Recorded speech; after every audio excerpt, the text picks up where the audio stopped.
I have 3 pictures that are going to be shown, and the first, well, the one thing they all have in common is they show something that is unpopular. Now, usually we have... No, it's not a picture of you, Steve. We all often see pictures of that which is most popular.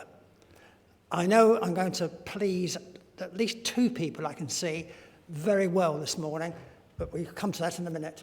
The first, though, is something we eat, or perhaps don't eat: Brussels sprouts. I actually like Brussels sprouts. Who likes Brussels? Yes, totally wrong, isn't it? Anyone like to guess what the one I couldn't get a picture of, but not a very good one? Any guesses? No?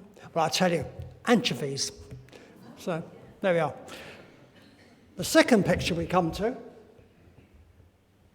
I don't suppose anyone would... Well, in a sense, it'd be very surprising if you did know where this was, because this is the least visited tourist attraction in the UK. And this is in London. It's part of the Inns of Court Museum. It's not the only one. It's one of several museums there. Most places often get, you're into thousands a week. Thousands and thousands in the course of a month and a year. This place clocked up in 1 year 40. 40. In the whole year, 40. So there we go. The least popular.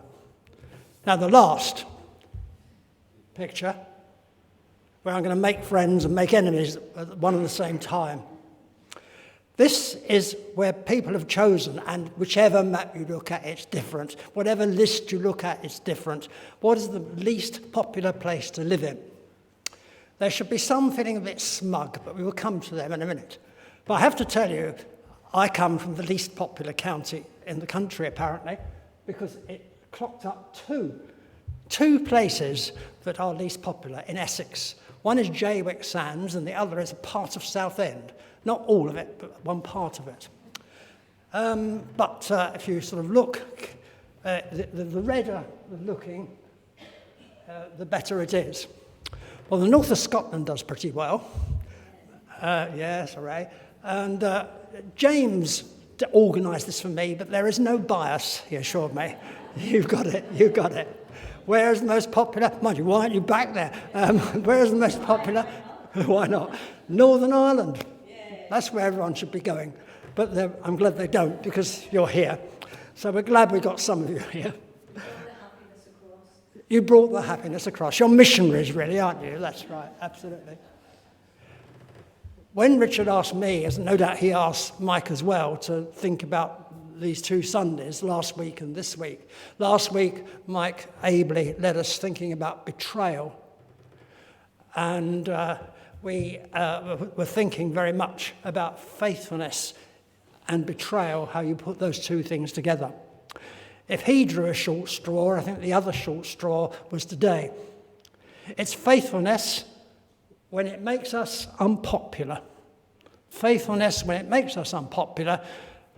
But I think the sort of a quicker, easier tagline is what we read a second ago, at least Janice read it to us. Will you also go? Do you also want to leave? It's a story, really, this passage, of a crowd that gets smaller and smaller. The way John has written it, it really sort of stresses this point, that the big crowds who shouted for Jesus, the big crowds who followed him, they saw the feeding of the 5,000. They saw and heard about him walking on the water. They'd seen earlier on the healings that he'd performed. And John doesn't write in a chronological order, so no doubt some of the other miracles we read of in Matthew, Mark, and Luke are also there, what they've seen. They see him give sight to the blind, hearing to the deaf. He's seen people take up their beds and walk when they have been stricken for years. And so it is, this crowd, they love this man. Give us more. This is the person we want. This is the person we want as our king, to lead us, to bring our nation from the dismal state it's in to the nation it should be, could be, and ought to be. But this crowd disappeared. Now, we don't know how many other disciples other than the 12 we talk about as disciples. We don't know how many there are, but there are obviously a good number who followed him around, who at least considered themselves to be disciples. Whether they were or not is another matter. But they considered themselves to be ones who followed Jesus, admired his teaching, who perhaps looked deeper than the rest of the crowd. They understood who this Jesus was. They understood the message that he was bringing. And so it is that we come and find that Jesus, as it were, 1 minute feeding the 5,000, the next talking about himself being the bread of heaven, and then beginning to talk about that if they did not eat of the bread and drink of the blood, they had no part in him. They needed him. They needed to have that such intimate relationship with him. It's as if they're eating him, drinking him. Now, clearly he didn't mean it literally, but what he did mean was, and which John takes up strongly through the rest of his book, is to follow Jesus, to live for Jesus, is to let Jesus live in you. It's about a relationship, not following rules and regulations. And Jesus talks about, in one stage later on in John's Gospel, about him being the true vine, and we are the branches within that vine. Without him, without feeding on him, without living on him, we cannot truly consider ourselves to be his followers. And we do not have that life in us. What then is perhaps facing up to the reality of our unpopularity as those who seek to follow Christ? There's a book which I meant to bring today, because I can't remember the author now. I tried not to buy books. And when Richard came, I said, I've got one fault with you, one problem I have with you, week by week. You keep tempting me to go and buy another book. And I'm trying to get rid of them. And here I am buying books. The one I bought recently is one that I resisted for a long time because I knew it would be very hard to read. Hard in the sense because it seems so true. You may have read it. It's written by an Australian, but it very much echoes life in the West, and the UK in particular. But it talks about the church, the Christian church, and it says, we are the good guys. But the word good has been crossed out deliberately, and across the word good has been written the word bad, in big, big letters, bad.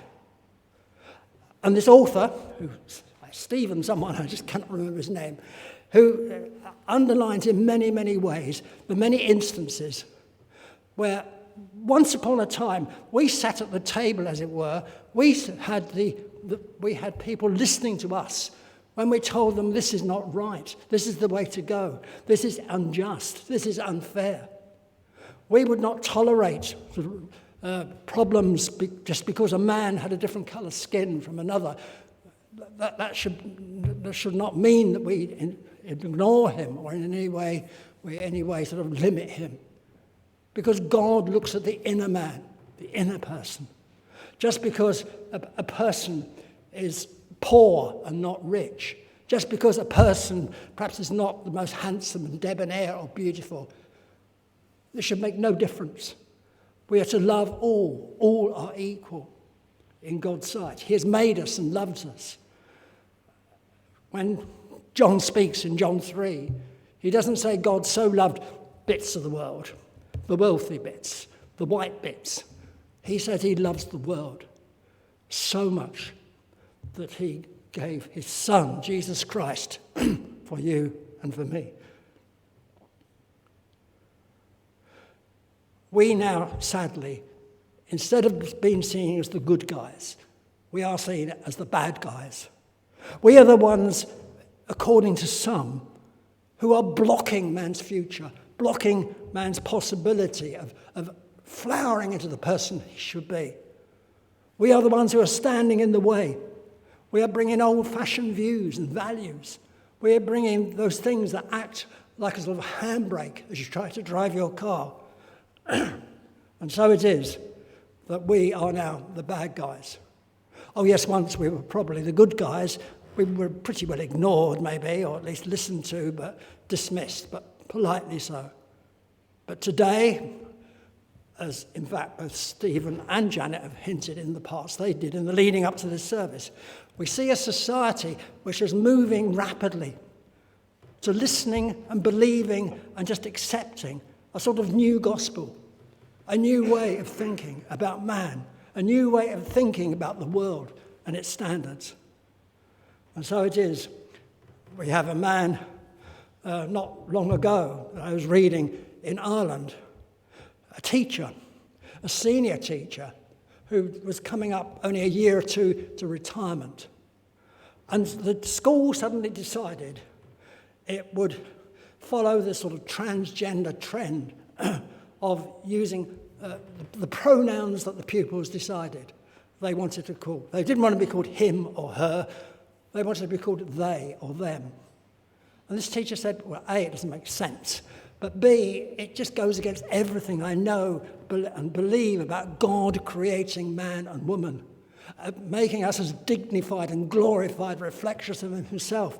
It totally diminishes man. He was sacked. And the young lad, who in much more recent times, somewhere here in England, somewhere in the south, who was sent home because he dared to question the teacher who said and assured him there are 720 genders. And he said, I believe there's only 2. He was sent home and told not to come back to school again until he could behave. We live in a very challenging, difficult, unnerving time. And it isn't just the things that are said, it's the way that things are accepted and not challenged and not thought about. It reminds me of many of the prophets of old. As Janet hinted, in our home group, it was like good preparation for this morning. We thought of all the Old Testament prophets. One we didn't really quote very much, but the verse that sticks in my brain almost the first time I ever read it was Jeremiah, who looked around and heard what people were saying and said, Jeremiah, this is rubbish what you're teaching. Surely God isn't the only way. Surely following God, that was all right for our forefathers, but we're modern man, we're modern people. We live in a world with demands that our forefathers knew nothing about and cared nothing about. He went to God and said, I've got a complaint. Only I am left. And indeed, they even seek to slay me, even though I'm the only one left. And sometimes we feel like that, maybe not as individuals, but as the church, as the Christian mission that goes on in this world. It feels we are being squeezed from every side. It's like the sort of soldier who rode up to the king one day and said, Your Majesty, I'm out of breath because I've been fighting your enemies on the north. I've been fighting your enemies on the south. I've been fighting your enemies on the east and the west. And the king looked perplexed and said, My man, I have no enemies in the west, and not many in the south. And the soldier said, and you can probably guess what he said, You have now, Your Majesty. And it feels like that sometimes as a church. We look to those who once supported us, who at least went along with the ethics and the morals we proclaimed. And people seem happy just to lay them aside, because much of what is said sounds tempting and sounds nice, sounds good. It makes sense. Because the sort of new gospel that we hear is about, whether it's about ethnicity, whether it's about sexuality, or whether it's about wealth, whether it's about the environment, there's a part of us it makes sense to. And indeed, it makes sense because, and this is the point this writer of this book says, a lot of it, they've taken our ammunition. We have been robbed. So we could sit down and just bemoan our state. And we could just wring our hands and say things aren't as they used to be. Daniel could have done this. But Daniel said no. They were trying to get him to live a different way, to abandon his God, to abandon the dictates of his God. to abandon the relationship he had with his God and say, come this new way, Daniel. It's a far, far better way. He said, no. They wanted to punish him for praying to his God. He said, no, I'm going to keep on praying because this God is the only one who will lead me and guide me and enable me. I think there are three things. Don't worry. The clock still says 9:20, but I do know different. I've got a watch here. You could spend weeks on each of these. And I'm going to mention them in about 3 sentences, which won't do them justice. This is not new. Go back to the Renaissance, go back even further. Indeed, go back to the Garden of Eden. And in a sense, you see echoes of this. The first is, the world says, what is truth? Just as Pilate said, as we'll think in a couple of weeks' time, what actually is truth? I looked it up in a dictionary. I went back to the old-fashioned and opened the book, looked at the pages, and I thought, what a get-out this is. It must have been a Friday afternoon job when they got to truth. But I could have done no better to try and explain what truth is without sounding unbiased, without sounding in any way trying to support one idea and not another. Is so difficult. Is truth like a sort of a watertight compartment where there's just a set of rules and regulations you go to? Some live like that. Some here today may think that. Others think in quite the opposite way, that in a sense it's the journey you take, and you take the experiences that you've had, the experiences that are sad, the experiences that are challenging, and you sort of put them all together. By the time you take your last breath, you have, as it were, concocted for yourself what you believe to be truth. So my idea of truth is going to be different from yours, but hey-ho, so what? That is the problem for today. When we speak about Jesus, when we say to Jesus, it's the only way. Jesus is the only way to true life. He's the only way to eternal life. He's the only way to live in any meaningful, joyful, hopeful way. He is the answer. So, no, well, there's other gods, if you like. There's other ways. We don't believe your truth. The other is individualism. What has been around for many years. Go back to the writers and the philosophers of centuries ago, even to Plato and Aristotle, and you'll find this struggle. What is man? Why am I here? What's my relationship with others and them with me? Surely I am king of my life. Surely I should dictate what I do and what I don't do. Who is this God to tell me? The last really is the man's condition. Paul said, all have sinned and come short of the glory of God. Nonsense, many would say. Man is innocent. It's the world, it's the environment that make him what he is. That is the challenge we have. And many, many more.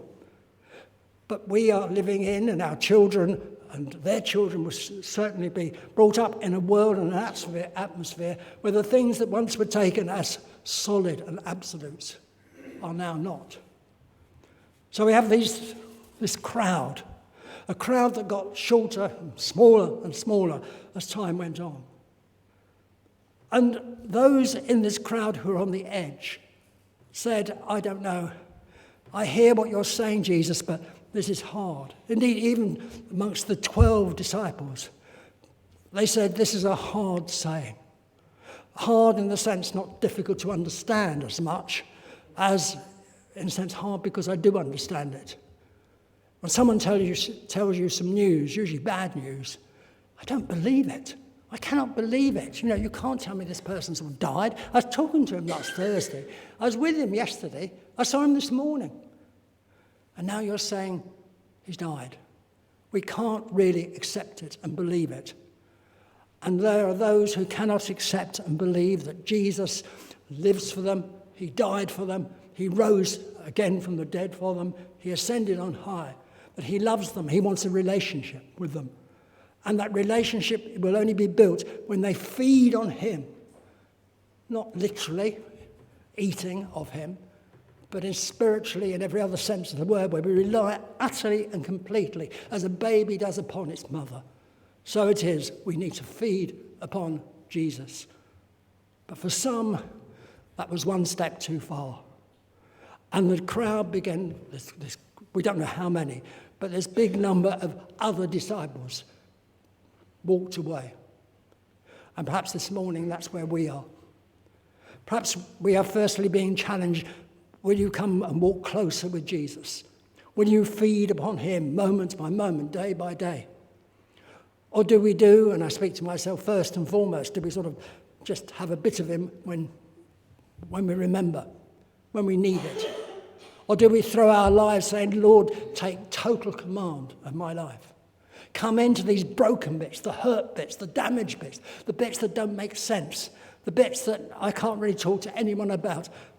The Lord says, I want to come in and I want you to rely on me, feed on me. But some of us say, well, there must be another answer, must be another way. There isn't, and you won't find one. Jesus is the only way. But in a sense, this question really is asked to the 12, including Judas. Will you leave me as well? Will you walk away? Will you go with the crowd who says, I don't want to be unpopular. I want to be in with everyone. It isn't good, it's not cool, as they would say, to be unpopular. But Jesus says, what is more important? Your popularity with the others or your relationship with me? We're going to throw away the very answer for which we search as individuals, as a nation, as a world, as mankind, if we walk away from Jesus. This morning may be a time when you haven't literally walked away. Still come to church, still say your prayers, but somehow you've walked away from Jesus. This is the day to come back to him. And maybe for those who've never really been that close, they've been on the edge, they admire some things, they like the things that they see in Christianity. But they've never really seen that at the center is Jesus, his flesh and his blood. What will you do today? Will you walk away? Will you also leave me?